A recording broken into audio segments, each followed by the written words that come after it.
So today I just like to spend a bit of time talking about the psychological risks of Mormonism. It's sort of come about from, I guess, hearing people's experiences, talking to people, hearing different podcasts and things, and just, I guess, really being concerned, especially in relation to anxiety and depression. So I work as a social worker. I work with individuals and families. I've got some I've written down just to remind myself, that have drug and alcohol issues, mental health issues, victims and perpetrators of emotional, physical and sexual violence. So both the perpetrators and victims. Whenever we do psychological training at work, we always have lollies. So happy to pass this was your Relief Society. Question you get thrown at you. Yeah, that's right, if you answer the question. That's what I thought. Everyone's a winner today. Yeah. So I think the reason for it is that sometimes talking about psychological issues and depression, anxiety, depending on what our experience has been or where we're sitting, that can be quite challenging and confronting. And the idea that actually chewing a lolly is sort of back to infancy, and it's a type of actually soothing.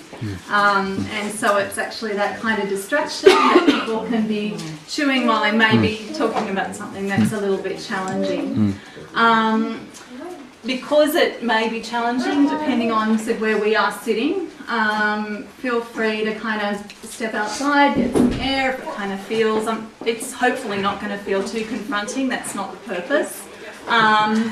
But whenever we do talk about these things, it's just important to kind of point that out, that if you just be mindful of how you're feeling, if it brings up stuff you need to step out, that's fine. Just some stats on mental health. A Black Dog recently did a study, and we're probably around the 20% for someone, having a current mental health diagnosis. I'm really concerned that Utah ranks the highest in the nation. Really, really high rates of suicide in the top 3. When compared to other states, and this is the statistic I thought was really, really telling, is that those risks for mental health go up according to the population of Mormons in that area.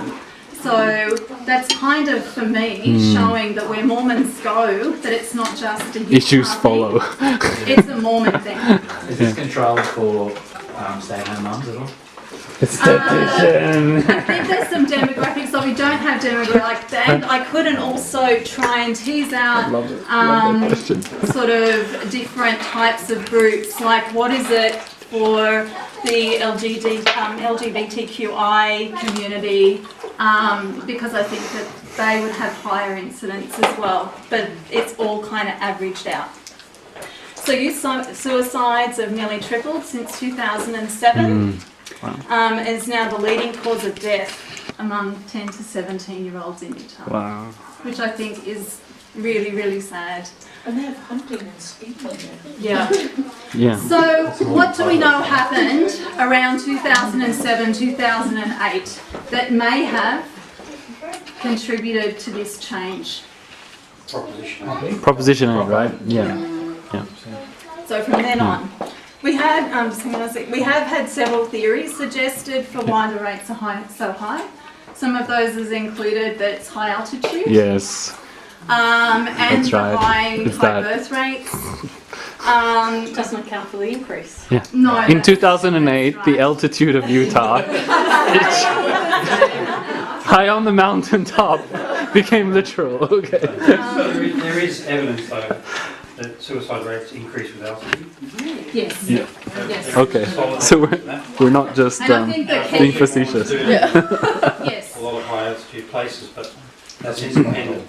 So correcting for the Mormon influence, there is a higher suicide rate anyway. And the altitude, but Shawn's right, the altitude of Utah hasn't changed. Right. But the rates are What? It shouldn't account for any change, it should account for a constant. It's a constant. Yeah. Hence the absolutes, I guess, in some respect. Yeah, but it doesn't count for change. Just before we go, And yet the people that are responsible for handling this data and interpreting it in Utah Or all Mormon. have discussed altitude as among the problems. Just down. They also underreport. I can't see. so jump to the next slide Yep. for me. So Fair Mormon have their own, as you can imagine, alternate statistics, and I thought this was a doozy of a quote. We may be the worst in the nation, he said, but the good news is it helps available. Well done. So that's really good. Not if you do. Before we move on, Bishop, yeah. I do want to point out that, especially in relation to things like anxiety and depression, so it's not just completely said, I really have some concerns about mental health and Mormonism. However, it's worth pointing out that there are plenty of active church members that don't have mental health issues that are functioning really well, that there are basic needs of community and things that can actually be protective for mental health, that being part of something is important, feeling that connection, not being isolated. Anxiety is reduced when we have rules that are clear, that we know what they are. And that can reduce anxiety. If we have to go out into the world every day and it's like our first day of high school and we don't know the rules, the world's an anxious place when we don't know our place and where we sit and what the rules are. We like rules. It can help reduce those anxieties because we know what to expect. As church members, you know what to expect every Sunday. You know, you can call up visiting teachers. Obviously, there are some huge problems, but I just want to point out that that there are some benefits for people that are active in the church, and and that support can be good for people. Okay. Can I just make it quick? Yeah. But the question is just that if that outweighs the devastation of what happens when you find out that it's wrong. That's right. Or how can we negotiate it so it is healthy? I know from personal experience, I would rather have not felt that, sense of community and not, having, what you said, but I'd rather have not felt that and have been alone than, find out that it's not true and then feel, 10 times worse than, if I never had experienced that in the first place. Yeah, I think that goes back to Shawn's thing. If you realise you're in the box and you're in the bubble, then that's okay because you're not stepping outside that. You feel a sense of community within that, and that's okay. I guess the challenge for most of us here is that as we've got outside that spinning sort of thing, that things change. So I think your point is that it's not been worthwhile overall, right? Yeah. There's been more costs Yeah. than benefits. Yeah. But in your young But there are so life, many people that feel comfortable within that and they need that in order to function naturally. Because let's say if that's what they've grown up in and they're happy to have that bubble around them and in fact they thrive in that bubble. That's that right. may be the best place for them. For some people. But in other times some people don't and it can actually push them down and actually inhibit them a lot more, and I think that's the mental health that you're talking about. Yeah. But what is it in regards to Mormonism? Because you've got lots of other religions who provide community and support who probably don't have these mental health issues, however Mormonism does. So is there something in regards to the theology I think that is causing that? Yeah, I think there is. I think a lot of these would carry over to other groups and other religions as well. But I said for today, and just based on my experience, I've kind of kept it to Mormonism. So there are 15 unhealthy thinking patterns. So if you go to a psychologist for cognitive behaviour therapy, especially in relation to symptoms with anxiety and depression, part of the way of managing that would be looking at these thinking patterns. And so these include filtering, polarised thinking, overgeneralising, jumping to conclusions, catastrophizing, personalisation, control fallacies, fallacy of fairness, blaming, shoulds and musts, emotional reasoning fallacies of change, global labelling, always being right, and the heavens reward fallacy. If you were to go generally to seek help for depression and anxiety, you would not, it would be unlikely that you would have all of those things, that you would maybe present with 5 or 6 or maybe 2 or 3 major ones. The interesting thing, or the sad thing, that I didn't actually expect was that from what I could see, in my opinion, the church actually engages in all of these unhealthy thinking patterns. And so to be psychologically healthy in an environment that is reinforcing what we know as psychologically unhealthy thinking is really difficult and a concern for me. Can I briefly play devil's advocate for them? I've heard it said all Mormonism is local Mormonism. So there are only 2 occasions per year when you actually have broadcasts from the top. And I definitely agree that all of those are in general conference. But sometimes you will have a single ward where it just so happens the individuals in that ward don't engage in so many manipulative tactics. It's really just luck of the draw for any particular Mormon. But I guess in my case, I've been relatively lucky in that respect. Mission was the worst. I think when you're a missionary, you get the full dose of all of that. Yeah. Yeah. And you know, I think there are periods where, and there would be leaders that, like we might say, we were talking about filtering information, you know, there'd be another leader that would be saying something else that is positive. So it's more me just sort of pointing out this may not be at all levels all of the time. There's often things that contradict some of the stuff, and there are definitely good leaders out there. But I still have this concern, and I'm especially concerned when we've got statistics around. And I don't actually know that these are. So I did a fair bit of research into it,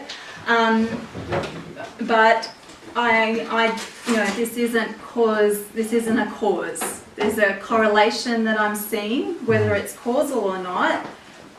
That's for us to kind of, you know, look into more. So the first, I'm not going to go through all 15, I just picked some of the ones that maybe even impact me the most. So a bit of projection going on here. So filtering. Love this from Boyd K. Packer. There's a temptation for the writer or the teacher of the church history to want to tell everything, whether it's worthy or faith promoting or not. Some things that are useful are not, are true, are not very useful. The thing that interests me or you know, concerns me about this is when we don't know all of the information. Some of us have made huge life decisions based on not having all the information, and those life decisions could be marriage, it could last for decades, it could last our lifetime, or it could be short-lived and we can kind of fix it. But so that's sort of been a concern for me. And I said I see it especially in the church not being transparent about things. So what are some of your thoughts? Like, I really do want to have this as a discussion. So just firstly, I think what Boyd Packer is trying to get across implicitly in that quote is that we determine what is useful to you and not is useful to you, and so, you know, we have your best interest in heart, and you have to trust us on that. Yeah. Because in many ways that quote has elements of truth that we can all understand. You know, don't have anything not to say, don't say anything at all those kinds of things. But what he's saying is, like, you don't worry about it because you have the things that you need. Okay. You know, I feel kind of about that.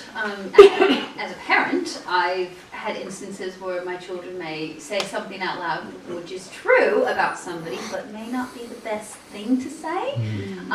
Instance of a woman walking across, you know, the parking lot, and Marley saying, "Wow, Mummy, she's really big," and you're just like, "Please don't say that because it might make her feel bad," you know. And having a woman turn and look at you. So as a parent, I'm sitting there thinking, you know, I can say to my child, maybe you shouldn't say things like that. But in this instance, are they feeling like they're the parents and they're trying to protect us as their children in the church? I Is see it as that all- the view that they're coming across? It's all Or is it a inoculation. control thing? Mm. It's just inoculation. It's just we know you've stuffed up. It's just wash it over. Yeah. One rationalisation was that it's just a big battle. It's a battle between good and evil. So just tell the good side.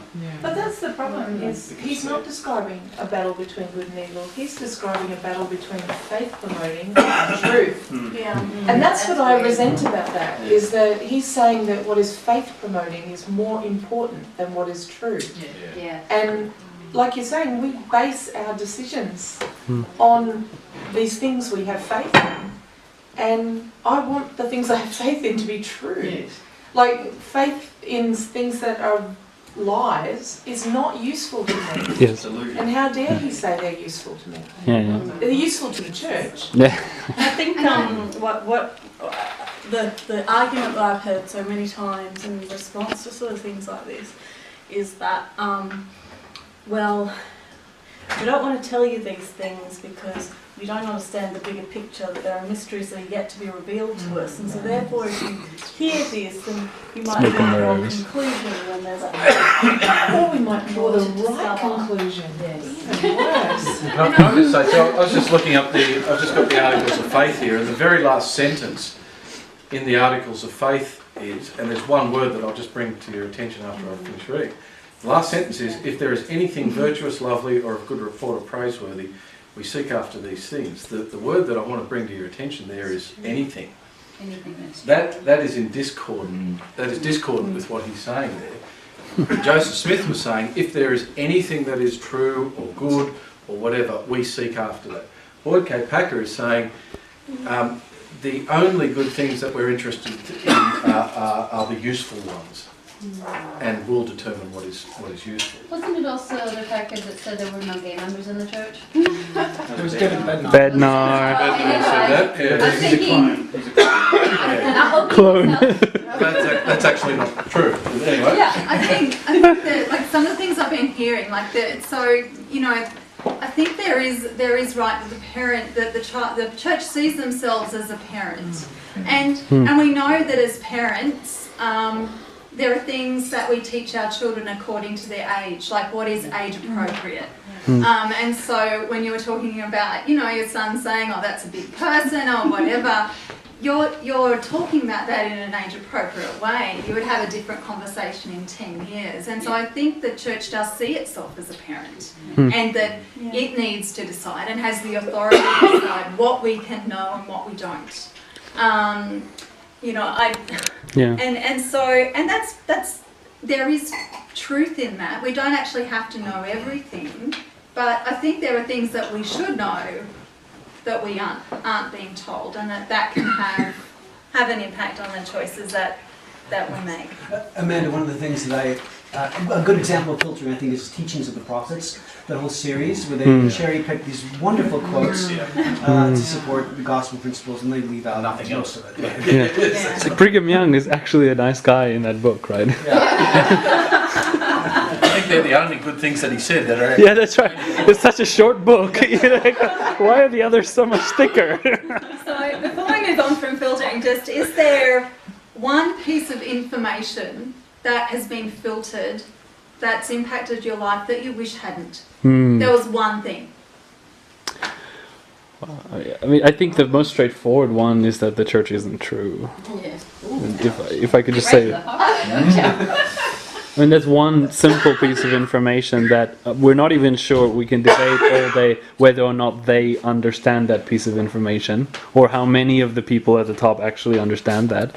But it is one piece of information that was withheld from many of us for most of our lives, and it's a very harmful piece of information.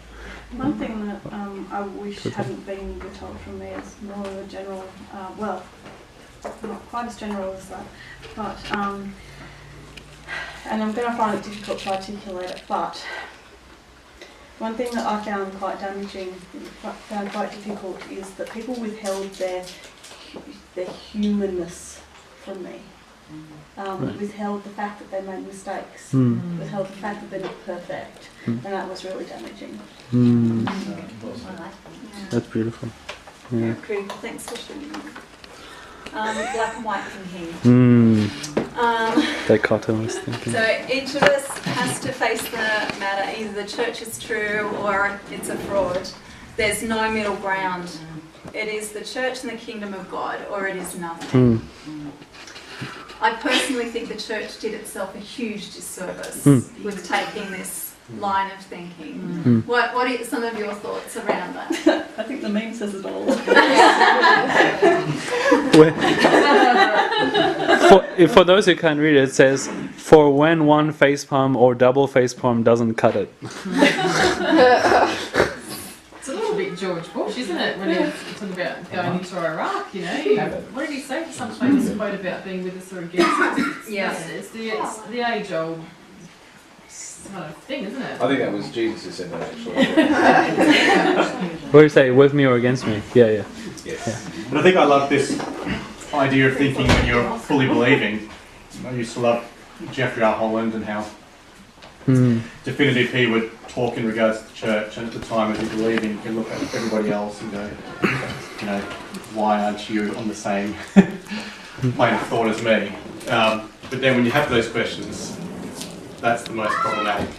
Yes. Because when everyone is like, else is saying, don't worry about it, you'll get the answer later. No, because when you buy that, and then you start having questions, it's the largest cognitive dissonance that you can have. And for me, the psychological risk that this puts us into is if you can't force yourself into all or nothing, and you're only sitting in grey, it feels isolating. You know, it's very clear you can't talk to people, and we know that one of the symptoms of depression is feeling isolated and helpless and hopeless. And I think, for me, I'm concerned that this type of thinking can result in someone feeling like I've got nobody to turn to, I'm really isolated, I may not be able to speak to even my spouse about this. But not only just feeling that, like you actually, I think that's a conscious thing, that when people question, people within the church kind of get very, very defensive and isolate you from that perspective because they won't engage. Yeah. And so I think that isolation is really concerning, and the church knows it. I've read a lot about people actually saying to the church, can we please reduce some of this language? And the church has been very clear, and even Jeffrey R. Holland quite recently basically saying no. They don't care that this is resulting in people feeling isolated, that this is ending marriages, that this is significantly affecting people's mental health, that this just ends. Okay, next slide, thanks. Shawn, would you like to be our meme person? I don't always say something stupid, but when I do, I keep talking to make it worse. Love it. So jumping to conclusions and just assuming without actually talking to a person what's going on for them. So I've got the quote we already know and love from Elder Ballard, the big "where will you go" talk. Oh yes. And you know that some people are upset about this tiny bit of church, you know, policy or teaching, or we've got slightly imperfect members, and he's really just jumping to conclusions and sort of almost name calling people that are leaving. And I sort of am really concerned about this. What have people got other examples that they can think of, or how's this sort of impacted your experience with church? No, can I just wherever you are. Can I just say this one? Sitting on it. That if you go from this one back to that one, I don't know if they're both consistent with each other. He's saying that there are imperfections here in the church, and President Hinckley is saying, there is no middle ground. Either we're all right or we're all wrong. And Ballard perhaps is putting some nuance onto that to say that, well, maybe there is a little bit of middle ground, but bad luck, you still need to be in the boat. They want to shift as many people as they can away from that sitting on the fence. That middle ground, yeah. That middle ground, they want to shift, they do. Because- Back in, yeah. because- yeah. And more, you know, they go in, Yes, into the boat. correct. And once they're in and they go in, Yeah, that's it. they'll stay, Yeah. they'll pretty much, Correct. always stay. Okay, let's move on to the next one. Shawn, I'll have to get you to keep me on track with time, Shawn. Oh, Okay. it's okay. Do you want me to read the actual? Because I don't think everyone's actually reading the full quote itself. Do you want me to read that for you as well? The quotes that you're illustrating. I know they're a bit long, but it's up Yeah, to you. sure. Okay. This is Thomas Monson. We know that the adversary is committed to our failure. He and his hosts are relentless in their efforts to thwart our righteous desires. They represent a grave and constant threat to our eternal salvation unless we are relentless in our determination and efforts to achieve our goal. The Apostle Peter warns us, "Be vigilant, because your adversary is the devil, as a roaring lion, walketh about, seeking whom he may devour." So why is this catastrophizing? Yeah, it's The just... whole world's out to Yeah. get you. Satan, We're not Satan paranoid, said- but look, everyone's out to get you, including Satan. That's scary. That's really scary. It is scary, yeah. So it creates fear, and Yes. we know that fear can be a powerful way to control people. Yes. People fearful. If you don't keep being engaged, it's going to be terrible. And there's a second coming, and you're going to be burned, and you're never going to be with your family forever. Yeah. The church does catastrophizing and other religions in a hugely effective way. And I think some of the time as we leave, that can be increase all of our fears, because we have to address this. Am I not going to be with my family forever? As we get to the, is this true or not true? And where are the stakes? If the stakes have been that high, you know, I I realised, remember... Amanda, that belief, that fear of not seeing my father in the next life kept me at church for years. Years. I couldn't address the cognitive dissonance because of that fear of not seeing him again. Yeah. When I decided to resign, partly for my own mental health, and Matt is in a different position. He didn't resign, and as we were driving to the stake centre, because I wanted to talk to the stake president when I gave him my resignation, and there was still that part of me, and I remember saying to him, you know that it's over now. Like, if I hand in this letter, we're not married in a temple anymore. What it does say is that you have to be 100 and, you know, whatever percent, like there is no doubt anymore when you make the decision to resign. And because I love Matt, I want to be with him, you know, and so that still was that sting, like, are you sure that you want me to do this?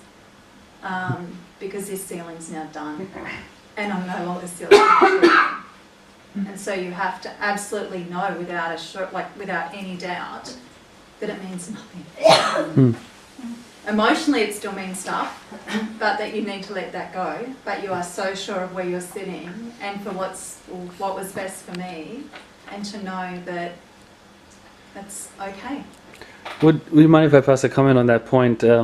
There's this very loaded language in Mormonism about breaking covenants, right? And when my wife and I started having this difficulty, it's a similar situation. Obviously, she at the time believed I was quote unquote breaking covenants, and I explained to her the way I see it is: imagine if you put your money in a bank to earn interest from the bank, and the bank signed a letter with you saying we'll pay you this back with interest, but then in the course of events over the next few years you become aware of information that proves without a doubt that the bank will never give your money back. Are you at that point, by withdrawing your money from the bank, are you in breach of the original contract? And my answer is no, because you discovered that the party you entered the contract with, you entered into them with it, that party was insincere or not able to deliver the goods in the first place. And from that point onwards, the contract is void. So in my view, none of us, quote unquote, broke our covenants. We only realized that those covenants were with merely an imaginary figure that never actually existed. And so it was never valid in the first instance. There's nothing to be broken. I think... In your head, it's real in your life and the way you live your everyday life. Oh, yeah. It's like Amanda said, you know, you have to be 100% sure. Yeah. Like, To why be able would to you? do it, There was because- 1 in a million chance that I was wrong and that I could be with my family forever without polygamy in heaven. No. Without polygamy? There's always conditions. Yeah. Without polygamy? Nah. So, what, you know, It's 1 in a million with polygamy. move along. This Oh, here we go. personalisation is when obviously we take something that isn't personal and make it personal. So, Matt, do you want to read that one for me? Don't you dare bail. I'm so furious. I'm sorry, I won't be able to put the emotion into this. I'm so furious with people who leave this church. I don't know whether furious with people... that's wrong. I don't know whether furious is a good apostolic word, but I am. What on earth kind of conviction is that? What kind of patty cake taffy pull experience is that? As if none of this ever mattered, as if none of our contemporary life ever mattered, as if all of this just supposedly to be exactly the way they want it and answer every one of my questions and pursue this and occupy that and defy this, and then maybe I'll be a Latter-day Saint. Well, there's too much Irish in me for that. Sincerely, with love, Elder Holland. Any thoughts on that? How dare we question? Yeah, shut the He hell probably up. wants to leave, but he can't. When reasoning doesn't work anymore, just get angry at them. Yeah. The funny thing is, he thinks he's angrier than we are. He has Yes. He has right Nice. to indignation. I'm a lot more angry about the people who want to keep me there. Like, how dare they tell me lies and tell me that all that was worth it? You know? And I think Wait, if you want to have a laugh, there's actually a meme based on that quote. If you'll allow me to read it. Okay. What kind of a flim flam ding dong ding a ling laffy taffy piddly paddly butterscotch wing ding yahoo leaves the church? What kind of piddly winks patty cake salt water taffy give the dog a bone is that? Who gives a gosh golly darn taffy pull hot dog breakfast what you believe, or what kind of double Dutch jump rope questions or doubts you have? As if any of that matters for a golly darn minute. Is that on your like screensaver? No, I searched for the word patty in our group and I found it. I think, look, I'm glad that we can laugh a bit about this, but what this actually does is it isolates people that are doubting, and it's minimising their experience and their emotion and what's going on. So the tone that he used when he said that was embarrassing. It wasn't apostolic. Very intense. And this really does separate people. This isolates and marginalises people and blames them. And he doesn't care that he's hurting people. He could say, hey, wherever you're sitting, that's okay, we want you back. You can sit next to me and say, I'm not sure that Joseph Smith's a prophet. And that should be okay. But that's not what they want.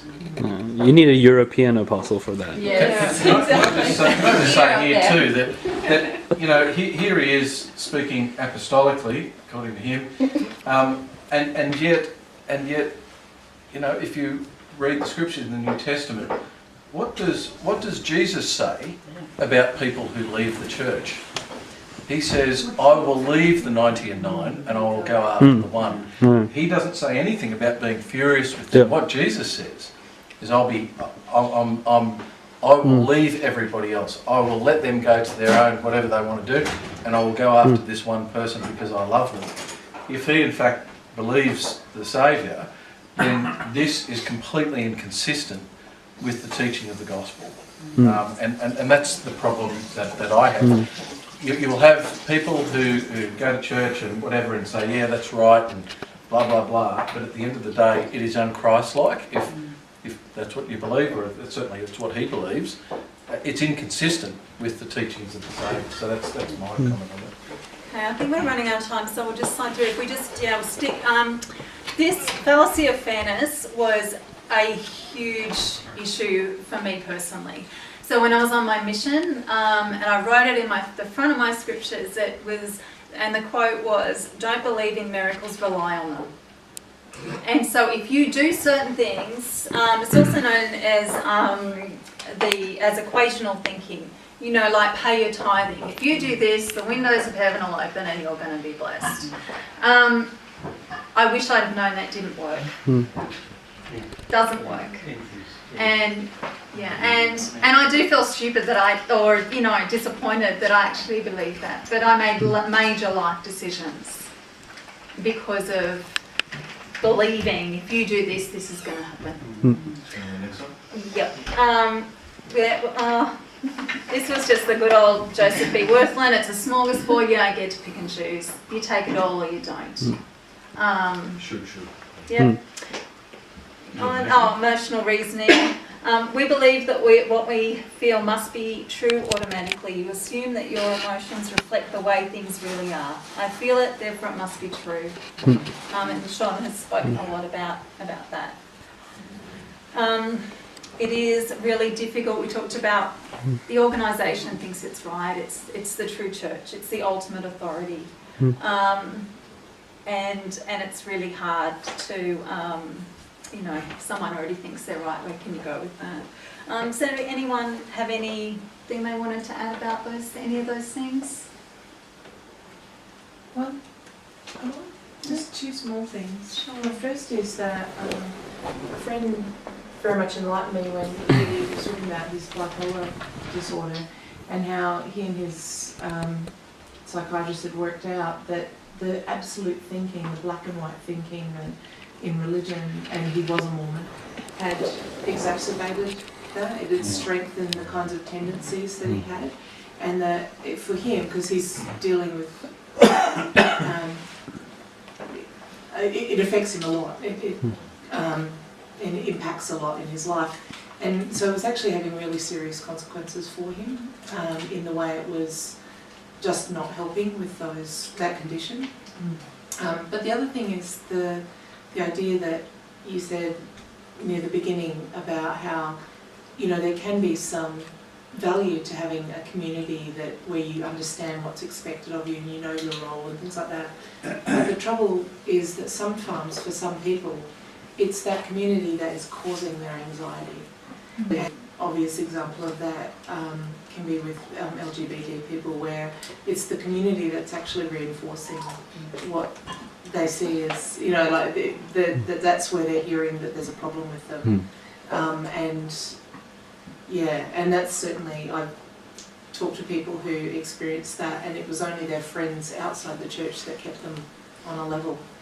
Because inside the church they just hated themselves, and that's not mentally healthy at all. It works for you if you're a square, but if you're a hexagon, you don't quite fit. Yeah. And I think you make a really good point about risk factors for especially anxiety and depression. So Mormonism or these things don't necessarily make someone depressed or anxiety or anxious or causes that disorder. It's an increasing risk factor. So risk factors of genetics, your circumstances, your past, what's happening for you right now, in a potentially a culture that's reinforcing some of those things. It's increasing your risk factor to experience those things. And it's hard because you then can't use that community to help yourself heal because they're hurting or contributing. And it's really hard. We haven't had much of a discussion about it, and maybe for another time when we see our family and friends still maybe actually having these types of thinking and not being happy, and they're not going to yet realise that the church has anything to do with it, or that the church is reinforcing those things. And it's hard for us to sit back and watch. To tie this back to the original one, you were talking about depression and suicide in Utah. Jane and I were just reading this morning, there was a very large study published recently where they've taken data from about 70 studies and found that antidepressant use, there's been a very significant underreporting of suicide of people during the use of antidepressants, and it's particularly strong in where young people have been treated with antidepressants. So I wonder what the level of antidepressant use in Utah is Oh, it's high. in the younger. Yeah. This is because there's clear evidence that counselling is much more effective than any form of chemical intervention with young people, because they're much more responsive to counselling and advice. But I reckon that could be the case in Utah, that you've got people are so bloody desperate to have their kids' problem fixed, get a drug and try to fix it that way, and they're killing themselves because of the impact of the, like Prozac was mentioned as one of these antidepressants. And it's the drug companies have been underreporting the number of suicides that have been I think occurring. that they definitely have been there is a lot of evidence that they've been underreporting, because there are only certain methods that are there's only identified. certain, Yeah. things As are the- identified There's as very being- significant underreporting in Utah of Suicide sexual causes. orientation amongst people who suicide. Exactly. Because of the stigma, it's enormous, the stigma. Yeah. Yes. Yeah, so I can't remember what the three tools, it was something, Firearms. yeah, like we've got hanging firearms, But but not things like drug overdose. overdoses, even They if don't it was report that. obvious that the person, it was a deliberate overdose, that's not counted. I know, I've heard that they're trying to gather more evidence around, you know, police in Utah turn up to a car accident where a young person has obviously deliberately Driven off a cliff. died, Yeah. by in that car accident with intent, and the parents have said, please don't say it's an accident, and It's a stigma. yeah, that's stigma, and so it is. Yeah, it's really underreported. And I think there's still a cultural feeling within the church that suicide is a sin. Is a sin. Yeah, Hmm. sure. And I think if you've got LDS police and LDS members Yeah, they'll be at covering an that up. intersection of a suicide, you just sort of wonder which is, you know, where that's going to go. I don't think we need to. No, it's a think Protecting the about it. church is always the number one priority. Yeah, my word. Yeah, But exactly also right. just, you know, if they have any sort of like feeling that there might be any doubt there, then they'll probably err on the side of saying it was an accident Yes, my to word. protect, you know, the family from feeling like they've lost that member of their family for And I eternity.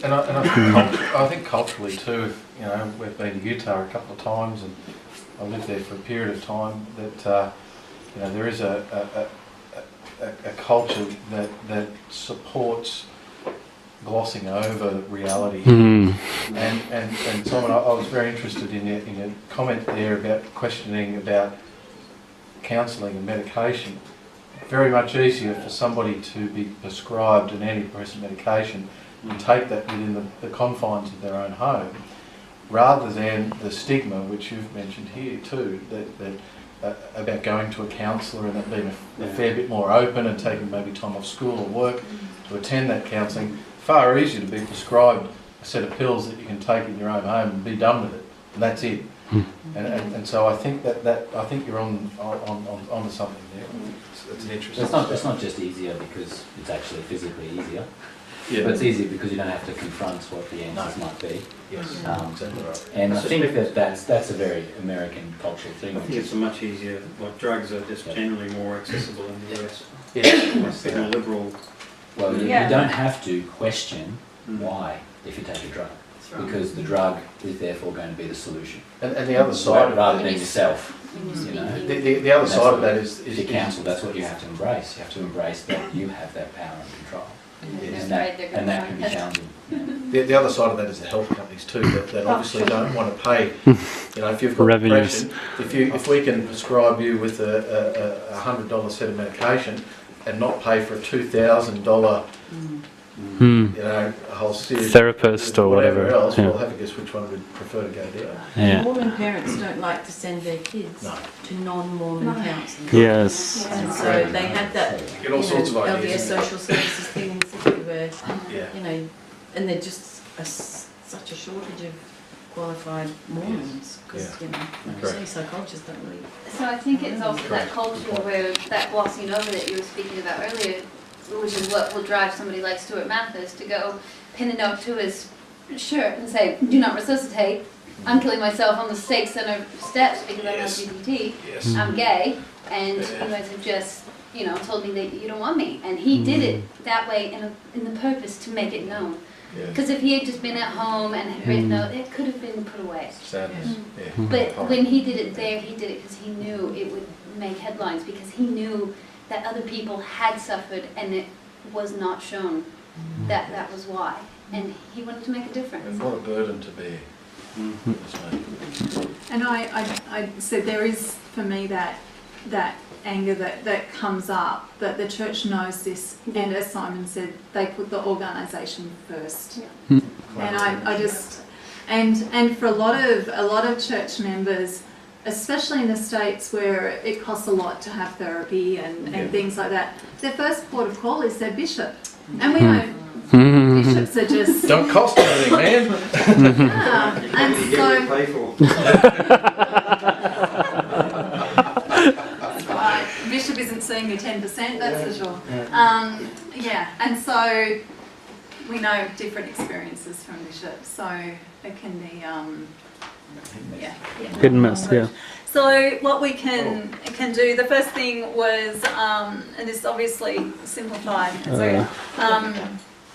about just being mindful about our thoughts, and also balancing, accepting where we're feeling that things can take a while to process, and it's okay to be angry or to think you're over it and go back or whatever it is, but to be accepting of where we're sitting with our feelings. Recognizing if we're feeling stressed or we are changing our eating habits and we're not sleeping, we're not enjoying things like we used to, that we're sort of struggling to get energy to do things, like those sort of symptoms of anxiety and depression, if they're significant and they keep coming up, to go to your GP and get a mental health plan. We can look at there's counsellors that, I know some people have had some counselling in the group that they can maybe refer that have had experience in working with people leaving religions. I'm trying to avoid the word cult, but if that's how you feel, or that's so there's people with different specialist experience to help with that. I think that's probably it. Did anyone have any last? It's a good TED talk. I don't know, some of you might have seen it. It starts off saying, "All right, would you rather have $1 million or be a paraplegic?" Anyone? Because everyone just kind of laughs. And then he says, "Well, the answer is that in 12 months' time, it doesn't really matter in terms of your levels of happiness." And then so he goes in to talk about, of course, there are different challenges and things like this, but essentially, what we do is we go through a process where we reset those levels. Yeah. And when we're resetting those levels, that's where the difficult part is. Yeah. And if you feel like you'll never reset and you get into that kind of way of thinking, then that can go on for a very long time. But in the case of becoming a paraplegic, it's very permanent and you have to accept it. And so as soon as you do, you reset those levels and you really have no different feelings to somebody else who won the lottery a year before. Yeah. Good point. Yeah. The science of happiness. Yeah. Thank you. Wonderful.